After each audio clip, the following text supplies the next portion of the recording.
If you're a fan of endurance racing, you might have caught the WEC race at Monza last weekend, where we saw a very interesting spectacle by Peugeot, debuting their new 9X8 hypercar, and it's got me really excited for the next season of the WEC. But more in particular than that, it's so good to see Peugeot back, and let me tell you why. But first of all, let me introduce you to the car we're driving today. We're driving at Monza, seeing as that's where the WEC has just raced. This is the Peugeot 908 HDI FAP that ran in the World Endurance Championship and at the 24 Hour of Le Mans between 2007 and 2011. And as well as being a very important car within the sport, it's also an important car personally to me as well. Now, I was born in 1997, that might make some of you feel old, that might make some of you feel young.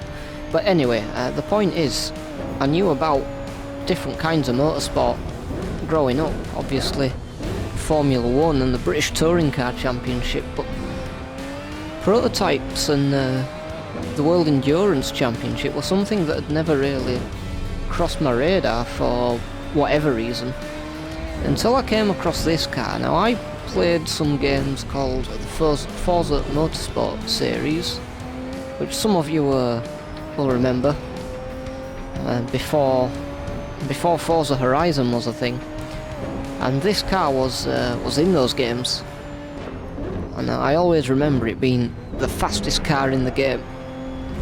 So of course I was intrigued. I'd never seen a prototype really before, so I wondered what it were all about. And that's how I discovered the WEC. So the Peugeot 908 HDI FAP, what does it all mean? Well, HDI stands for High Pressure Direct Injection, and FAP stands for something in French that I can't pronounce. But the translation is particulate filter, which means this car was in fact a diesel. Now, this was a time when diesel-powered race cars were a thing, especially in endurance racing. I got to say, for a diesel, it didn't sound bad. But this car was a lot more important than I first realised. You see, up until 2009, Audi had won Le Mans 5 times on the trot, which might sound a bit familiar to endurance fans with the past 5 years we've had of Le Mans, but this was the car that stole that crown from them. And maybe this time, maybe they can do the same thing again. Now, let's be honest, Peugeot's new car, the 9X8, didn't do too well at Monza, but maybe after a bit of development we'll see them back up on the top step again. Even with this car, the 908, it took them 3 attempts before they actually won Le Mans. So 2007 and 08, it were actually 2009 when they actually finally won Le Mans. So I still have high hopes for Peugeot, and I'd like to see them do well. I've got to say, it is a tough little thing to drive, especially with these Logitech pedals. It's very hard to get the right amount of brake pressure without locking up, just because my brake pedal feels like a feather with these pedals. But man, it's such good fun. Whee! So of course I had to bring this thing to the Pudsey Street circuit, my own little test track we've got here. The Ford Transit Supervan currently holds the lap record for this place, so let's see if this prototype can beat that as we come into the first turn here.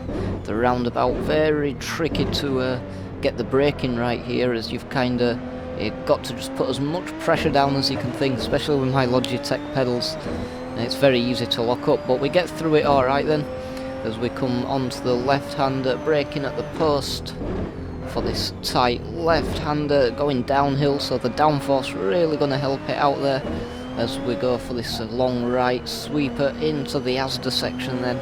braking hard for Asda 1 around that right-hander, and Asda 2 really tight right-hander there, so using all the car's mechanical grip. Short shifting here just to stop the wheels from spinning, and it's another couple of tight left-handers then as we come up to the Petty station.